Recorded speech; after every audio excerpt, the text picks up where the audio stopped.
dadka xasaasiyadda ka qaba hadallada ama kuwa xirxiran ee aan hadalka badnayn waxay ku dhacaan shirqoolo kasta oo loo dhigo. waxaa jira dad aamusan oo degan, shucuur ahaanna iska yara kacsan, sidoo kalena aad u jilicsan.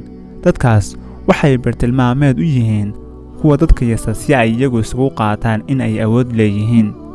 waa qasab in aad maqasho ereyo yasitaan ama liitaan ah, balse markaad ogolaato in ereyadaas aad u qaadato dhab oo aad aaminto in aad liidato, waa marka ay dhibaatada ugu weyn ku soo gaarayso. taas inaad aqbasho waxay dhaawacaysaa kalsoonidaada.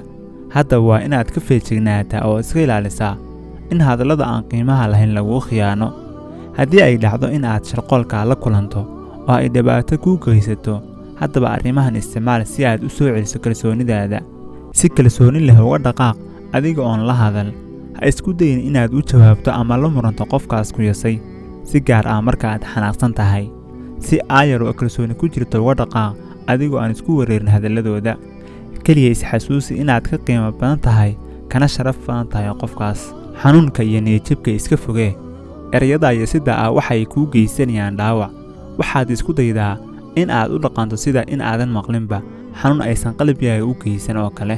sidoo kale ha ogolaana in xanuunka aad niyadda ka dareemayso uu si qarsoodi ah ugu gudbo qaybta hurdada ee maskaxda. isticmaal nuglaantaada.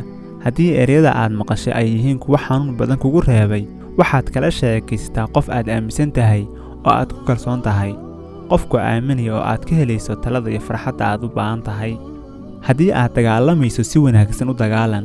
hadallada yasitaanka waxay la dagaalamaan hanaanka xakamaynta maskaxda.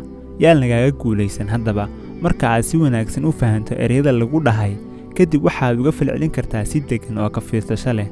micno ma lahan hadalka wuxuu ahaa sida dhaawicidda caqliga iyo garashada, awooddaada iyo xirfadaada, iyo aqoontaada, da'daada, jinsiyaddaada iyo wixii la mid ah. iska ilow hadallada bahdilka ah. ereyadu waa kuwa awoodda leh. waxay kuu muujin karaan quruxda dunida ama foolxumada caalamka. dadka aan qiimayn waxa afkooda ka soo baxaya waxay adeegsadaan hadallo mas'uuliyad darro ah. ha u ogolaan in dadkaasi ay xadaan farxaddaada. haddii aad u baahan tahay si aad dareenkaaga u xakamayso, la dagaalin fikradaha ka guuxaya maskaxdaada, kadibna iska ilow wax kasta oo lagu dhahay. hadallada xunxun ee aad maqashay ha ku haysan qalbigaaga. adiga kuma matalaan, mana kaa turjumayaan waxa dhabta aad tahay.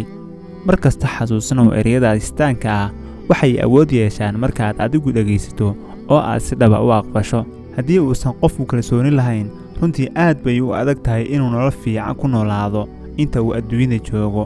waayo kalsooni darradu waxay leedahay mushkilado fara badan, sida cabsi badan oo nafta markasta u timaada, wax kasta uu ka shaki qabo, warwar iyo walaac fara badan, go'aan la'aan uuna marnaba go'aan qaadan karin keligii inuu dad kaloo fara badan uu wax weydiiyo mooye. dhegaystaha qiimaha badanow, haddii aynu wax ka eegno astaamaha qofka isku kalsoon, waa mid jecel wax isbaridda iyo helidda khibrado cusub, kana hortaga dhaqamada xunxun ee qalafsan. waa mid dadkiisa iyo dalkiisa jecel, ismana buriyo cadaawadna lagama dareemo.